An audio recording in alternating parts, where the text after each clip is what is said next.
One of my favorite things to do lately is to go back to old games from the age of the PS2 and original Xbox and see if there were any hidden gems that I might have missed out on. I find that games from that era just have this weird charm to them that I love. Games like Voodoo Vince or Dr. Muto, games I never hear anyone talk about, or games whose developers don't exist anymore. I brought up some of these games before, like Brute Force and Stubbs the Zombie, but those were both one-and-done games with no official sequels or continuations of any kind. It's become a trend recently for games from previous generations to get updated remasters, or even full-on remakes of even older games. But once in a blue, we'll get an HD remaster of old, long-forgotten games that may not have gotten a lot of attention the first time around, as was the case with Sphinx and the Cursed Mummy, or the aforementioned Voodoo Vince. Though in some of those cases, it's even rarer, as those developers either don't exist anymore, or the IP has changed hands to a different publisher. The topic of this discussion is not just one game, but an entire series of games. The series I'm talking about is ObsCure. Kind of an appropriate name, as neither game really got much attention. The ObsCure series, or at least the first two games of it, is a survival horror action series that began back in 2004 by French developer Hydrovision Entertainment, later to become known as Mighty Rocket Studio. They also made that piece of shit PS2 port of that piece of shit Alone in the Dark reboot. Oh boy. I did hear about the first game when it first came out, but I never got around to actually checking it out for myself when they were new. Reviews for it at the time weren't the kindest, so this may have played a role in why I never actively went looking for it. Being a broke high school student certainly didn't help matters. For me, it wouldn't be until 2014 when both it and its direct sequel were re-released on Steam before I finally got a chance to play it for myself. And because of that, the footage you're going to be seeing in this video is from the PC version, so this is why the gameplay is running in 60 frames per second. And with that, let's start this retrospective on this ObsCure series. Okay, now I'm not going to be making that pun throughout this whole video. That was the last time I'll be doing that. ObsCure was released on PS2, Xbox, and PC in October 2004 in Europe and April 2005 in North America.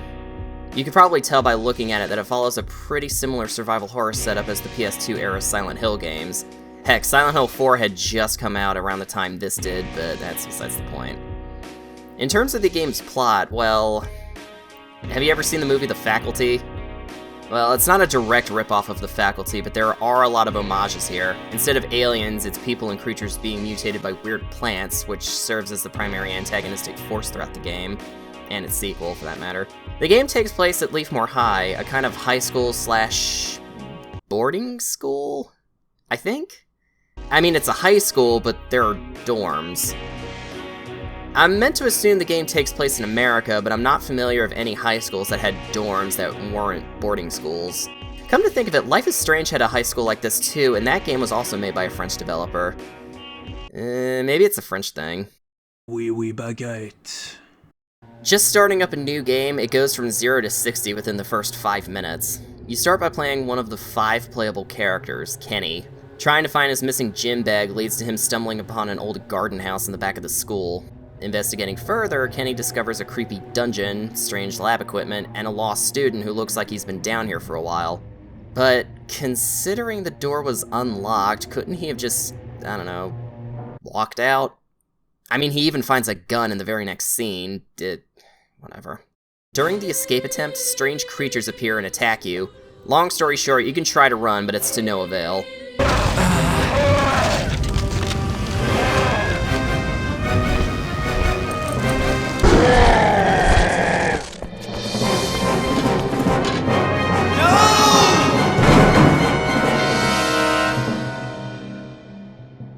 The next day, 3 more of our playable characters, Shannon, Kenny's younger sister, Ashley, Kenny's cheerleader girlfriend, and their conspiracy theorist friend Josh, decide to investigate the school and try to find him. Great, my first real investigation. The plot starts simple, but they soon discover a darker, more sinister plot is underway at Leafmore High. You can control one of the characters at a time, and the AI, or a second player, can control a second character. If you're playing single player, you can switch control between them with the press of a button. The Steam port has controller support, so this is my ideal way to play it. I find that the opening act of the game is fairly well paced. There's only some slight puzzle solving you need to do up until you get to the attic, at which point you're not only attacked by the first enemy of the game, but also find out that they're weak against daylight.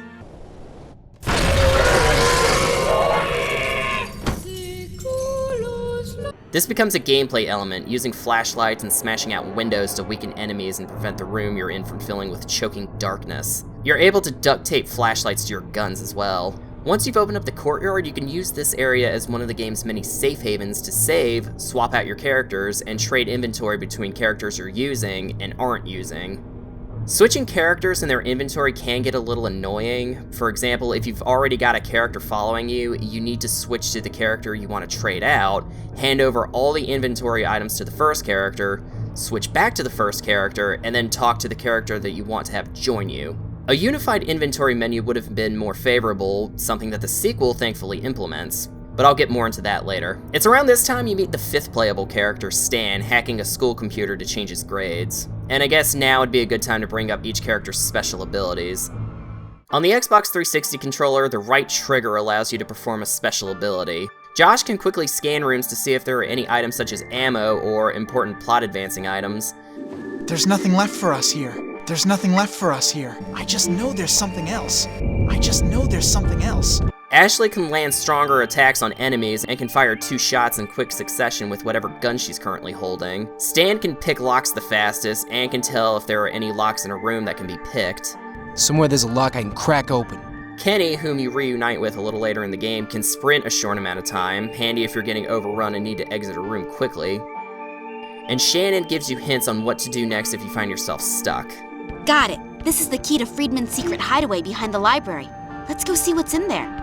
Our girl Shannon also has a special passive ability that enables her to make healing items 20% more effective than they'd be if used by any other character. That feels great. And it's because of that I personally found myself playing as a team of Shannon and Ashley a lot during this particular playthrough. And though anyone can pick locks, which basically just boils down to seeing a meter go down, Stan's the one that can do it almost instantaneously. You probably won't find yourself getting stuck that much in the beginning, as you'll find maps in all the major areas of the school. ObsCure takes a page from Silent Hill and marks all the doors on the maps that you can and cannot enter. It also points out doors that are locked and need keys, or safes that need to be opened. It's pretty standard survival horror fare, but I didn't find anything inherently bad or mediocre about it at all. Except sometimes the camera angles. The first ObsCure has fixed camera angles, but full 3-directional movement, as in no tank controls.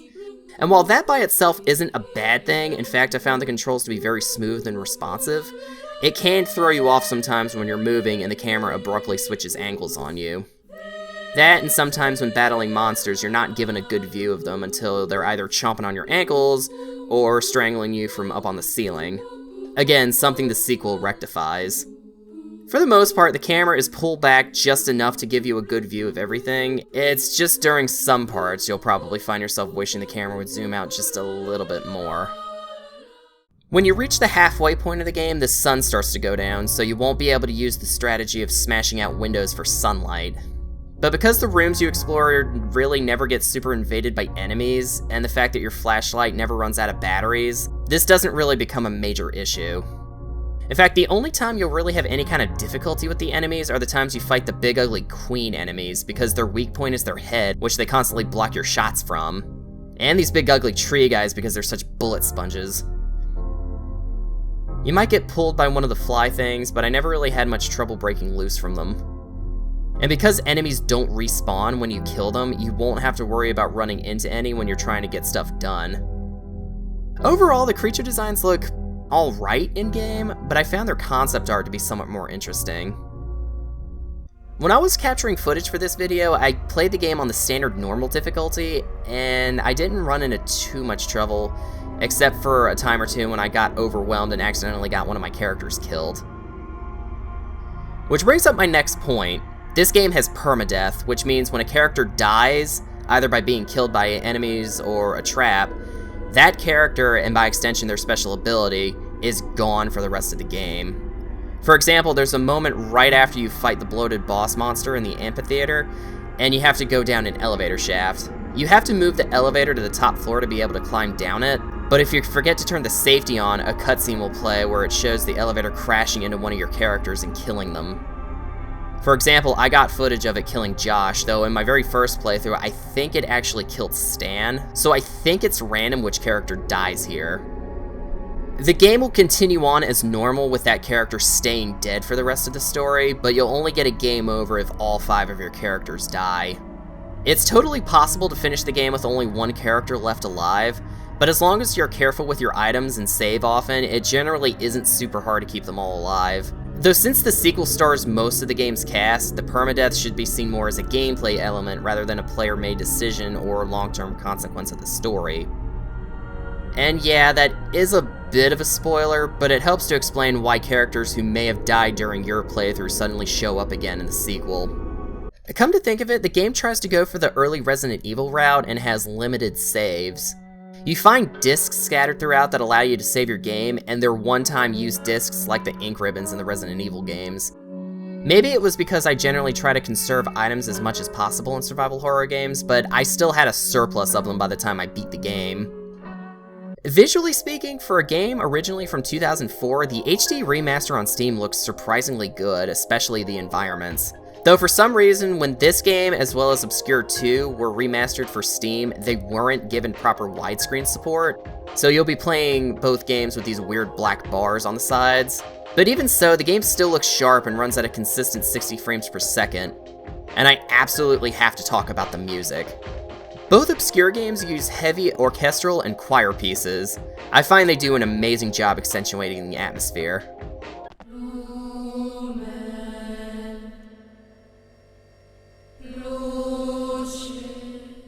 And while it is true that the character models do look a bit outdated, at the same time, I still think they're also well designed. Whoa, dog. I don't know what you've been smoking, but you need to stop. I'm a bit conflicted on the game's voice acting because it's honestly a bit hit or miss. The thing is, these are all actors that I've heard in other things, so I know that they can act, but the dialogue's a bit uneven and the directing leaves something to be desired. Not possible! So any luck? Stupid phone. Get no reception here. Though this could be because it wasn't originally written by native English speakers. Characters also have this really bad habit of talking over each other in cutscenes, though that may be because the Steam port wasn't optimized super well for Windows 10 PCs, because sometimes lip movements and voices aren't always properly synced. All the monsters creeping around. It's terrible. Whoa, dog. I don't know what you've been smoking, but you need to don't stop. tell me you didn't see anything. These issues only really seem to crop up during cutscenes because the gameplay runs pretty flawlessly throughout, and I didn't encounter any game-breaking glitches. It just can be a bit jarring if you're not expecting it. The first game itself isn't a very long game, nor is it all that hard on the normal difficulty setting. It'll most likely take you about 6 or 7 hours on your first playthrough, though while capturing footage for this video, I was able to beat it in what had to be just under 5 hours on the normal difficulty setting. It is a bit short and maybe a bit easy, and that might have played a role into why the reviews for the game were so lukewarm when it first released, but the game still sold well enough across all 3 platforms to get a direct sequel 3 years later. I can recall the first time I heard about ObsCure 2. It was in early 2008, and I saw a preview for it in either Game Informer or on some gaming website, and I thought to myself, oh wow, they're making a sequel to that? Keep in mind, I had heard of the first game but hadn't played it at the time, and the same situation happened with the second game. The game came out, received a pretty lukewarm reception, and then I never heard anything about it again. In fact, I didn't get around to playing ObsCure 2, or as it was released in North America, ObsCure The Aftermath, until late spring in the year 2018, a full 10 years after it was originally released. Yeah, I'm pretty slow when it comes to starting games, especially nowadays, but that's a whole other story. ObsCure 2 was released in its native Europe in September 2007 and internationally throughout 2008. It was first released on PS2 and PC, of course, but also, oddly enough, the Nintendo Wii. A PSP version was released in late 2009, with a PlayStation Store digital version releasing a week before the physical version. Like I said before, it was released in North America as ObsCure The Aftermath, but for the sake of brevity, I'll just be referring to it as ObsCure 2 for this video. ObsCure 2 is set 2 years after the events of the first game, which would go on to be known as the Leafmore Incident. The cast of the first game is revealed to have all survived the events of the first game, making the first game's good ending canon. This is why I stated that the permadeath system was really more of a gameplay element rather than a player choice or a plot device. ObsCure 2 kinda has a permadeath system here too, but it actually affects the plot. I'll get into more of that later. The game opens at Fall Creek University, a college in the same town as Leafmore High. We're immediately introduced to two of our brand new characters, Corey and his girlfriend May. They've been invited to a frat party along with their friends Amy, Sven, and returning character Kenny. Before going, they're introduced to a strange black flower that's been blooming all over the school and has been making its rounds as a sort of recreational drug. Everyone on campus has been making tea with this flower for a month. It's time we tried it. They take a hit and are immediately sent to hell. Nah, I'm just kidding. They just have a really terrifying hallucination. But it isn't long before the black flowers around the school start to mutate the students and transform them into hideous monsters, just like the ones Kenny saw back at Leafmore 2 years ago. With the help of Fall Creek biology teacher Mr. James, the students make their attempt to escape Fall Creek University with their lives. The gameplay's seen a bit of an upgrade here. There's quite a bit more going on here than in the first game. For starters, the game no longer uses fixed camera angles. The environments are all fully rendered, and in many of these areas, the camera is now fully rotatable. You'll walk into a room thinking it's all on a fixed angle, but no, these are all fully rendered rooms with little non-interactive items scattered about. The combat works a bit differently this time around too. In the first game, you hold down a button to ready your weapon, and then you press another button to either swing your weapon or fire it. That stays of return here, but this time the camera actually swings directly behind you so you know what you're fighting at all times.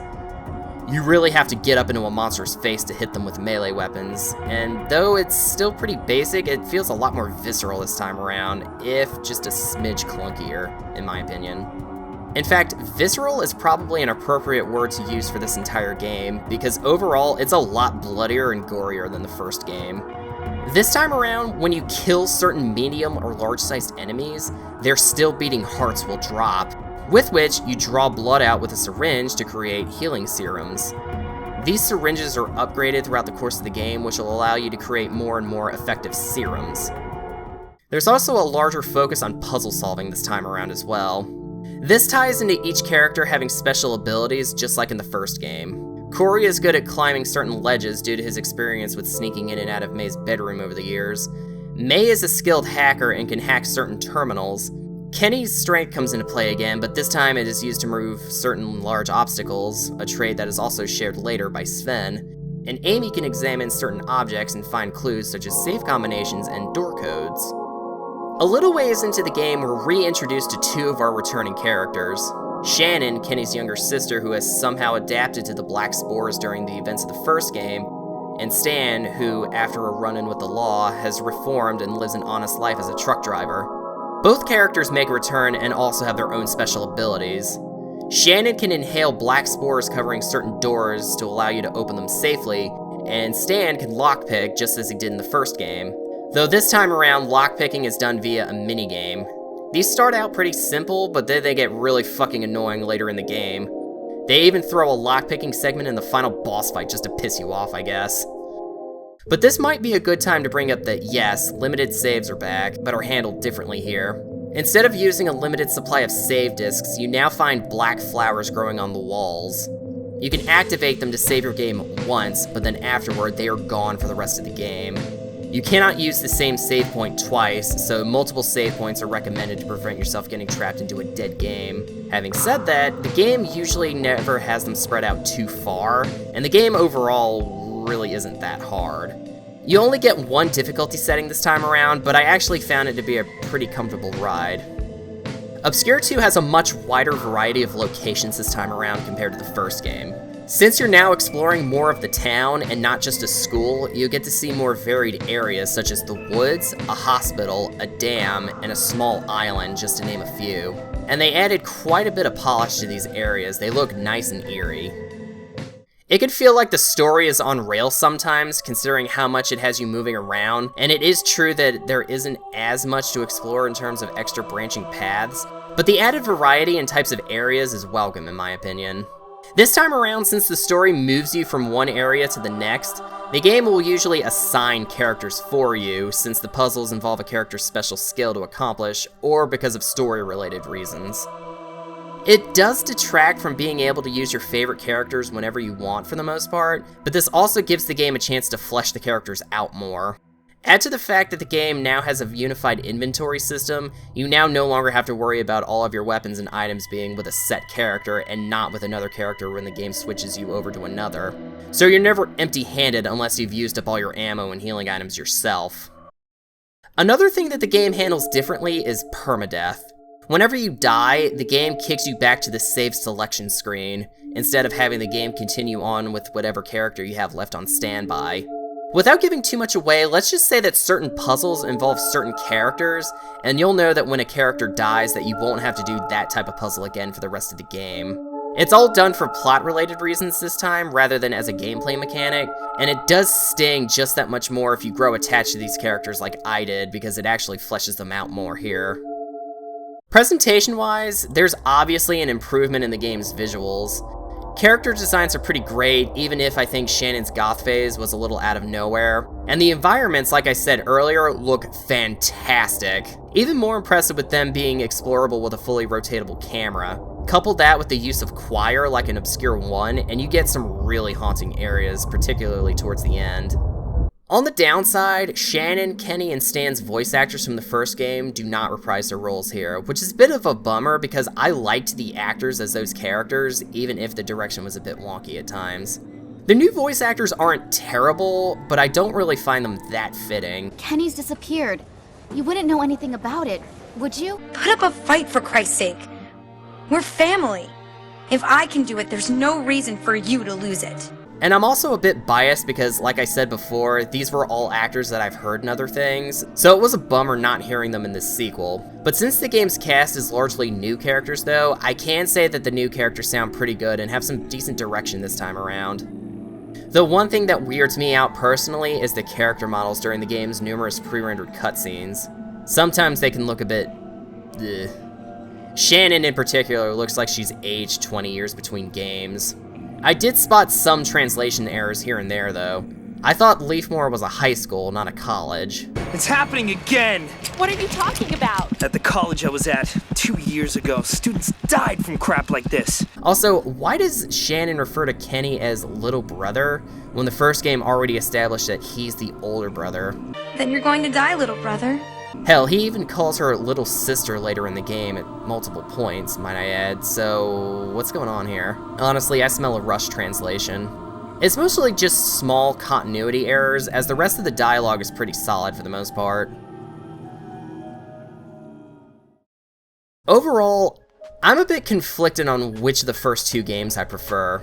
The first game's a pretty simple game that I find pretty accessible and can easily come back to again and again, but the second has a little bit more meat on its bones in terms of its gameplay, its story, and those lockpicking puzzles. Oh god, those lockpicking puzzles suck. Neither game is particularly brain-taxing, so if you haven't tried a survival horror game before in your life and want to start with something a little bit more beginner-friendly before tackling a Resident Evil or a Silent Hill, I would recommend giving the ObsCure games a go. Based off of the Metacritic scores, it seems people prefer the first game over the second, but I say both games have their qualities and are both worth checking out.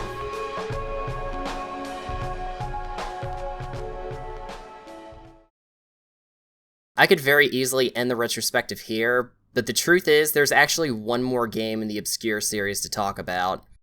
It's a spin-off title set in the same world called Final Exam. And I'll be blunt with you, while Final Exam is a fun game, I find the development history behind it to be far more fascinating than the game itself.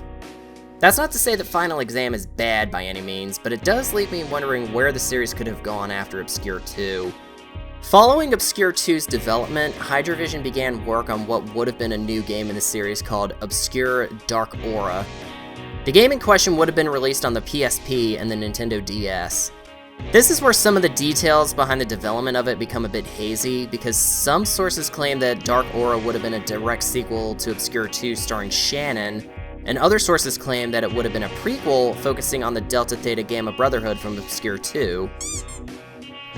Either way, the game was ultimately scrapped, and from its ashes came a new project called Obscured, or ObsCure D.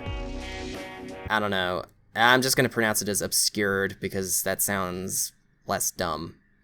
Anyway, Obscured would have seen a release on the PS3, Xbox 360, the PC, and the Nintendo 3DS as a digital download title, and was envisioned as a side-scrolling beat-em-up similar to that of Blood Rain Betrayal.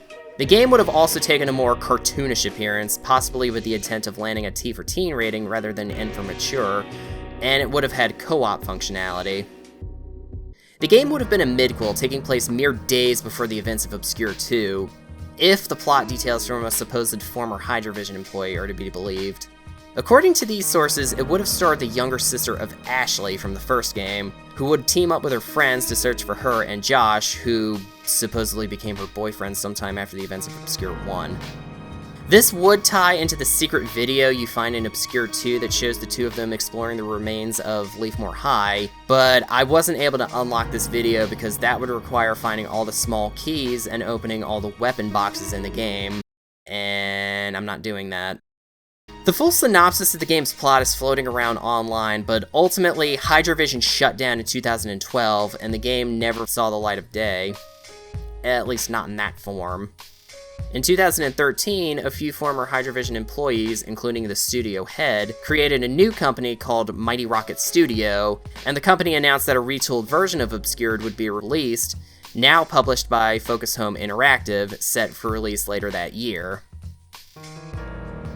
This announcement received quite a bit of backlash from fans, as this new Obscure wasn't a survival horror game at all, but a cartoonish 4-player 2D side-scrolling beat-em-up, in keeping with the style of the cancelled Obscured. The fans were definitely expecting a new game in the series to follow a structure more closely resembling the previous two games. So later that same year, Mighty Rocket announced that the game's title would change from Obscure to Final Exam. Final Exam released on PS3, Xbox 360, and PC in the second half of 2013, and true to their word, Final Exam only contains the slightest links to the Obscure series. The plot follows 4 friends headed to a party at Leafmore High, the same high school from the mainline Obscure games, before getting trapped in the city by invading monsters. Final Exam is fairly light on plot, as the game's focus is now on its gameplay, and because of that, this part of the video is probably going to be a little bit shorter than the rest of the video. Where Obscure 1 and 2 had an option for multiplayer, Final Exam was really built around it. You can play the game single player, but the game was really meant to be played with at least one other person. Otherwise, things just move slower. A lot slower. The game has you fetching items a lot, and since they're scattered all over the game's 6 levels, it encourages you to split up. Luckily, the levels are still compact enough to where the single player doesn't feel overwhelming. You get a choice of 4 playable characters that you can switch from in between levels, and they can all be leveled up separately, and, of course, they all have their own special stats. Aside from one of the levels being a surprisingly accurate version of Leafmore High from the first game, and a quick cameo appearance by Shannon, the game has very little in common with the previous 2 Obscure games. There's not really a whole lot to say here, as ultimately the game has very little in common with Obscure, but it's still a fun little game that I think is worth checking out. Get a friend or two together, and I think you'll have a pretty good time with it.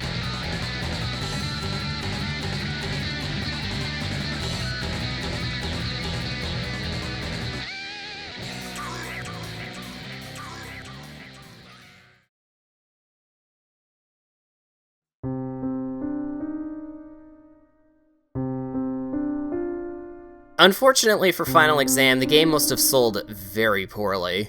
I couldn't find any sales figures, and research on what happened to Mighty Rocket Studio as a whole has turned up pretty fruitless.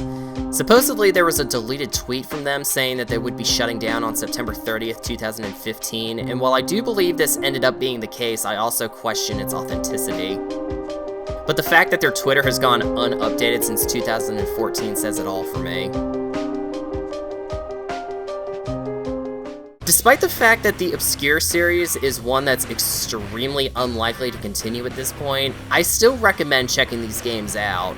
I recommend the PC versions on Steam, not only because of the low price tags and HD remasterings, but also because the console copies are pretty hard to come by nowadays. You could get the first game for only $7 and the second one for only $10, but I recommend getting them as a part of the Obscure collection for $15. Hell, I snagged the collection during a Steam sale for only $11, and they are a steal at that price. Final Exam is only $10, and I'd say it's worth that price too. You could try and find console copies of the first two games, but honestly, if you're paying more than $20 for either game, you're kinda getting ripped off. I won't be afraid to admit that. Which is why I'm so quick to recommend the PC versions, because of how cheap and easy to find they are. They are easily worth the price they go for on Steam nowadays.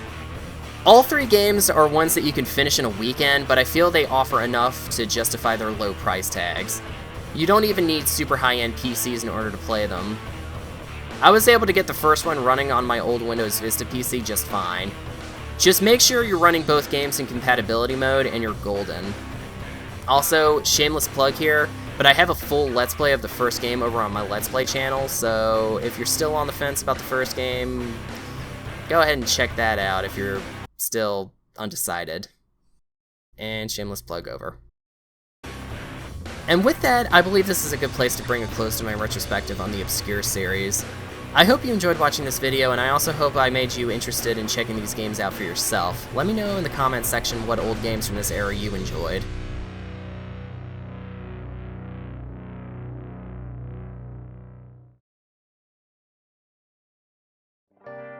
Hey guys, if you actually somehow made it to the end of this video, I want to thank you so much for watching. Fun fact, I actually started working on this video back in August, and I thought I'd have it out a bit sooner than I did, but what can you do? But hey, on the plus side, the video is now out in time for Halloween, so there's that, I guess. I want to give a special thanks to David for helping me get multiplayer footage for Final Exam, and for also that little audio gag at the beginning of the video. You should really check out his stuff too if you haven't already.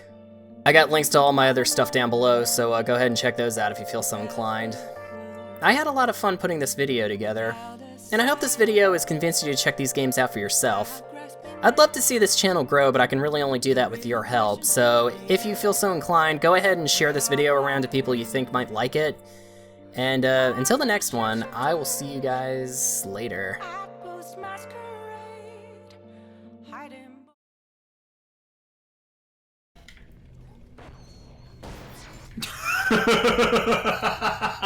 That was beautiful.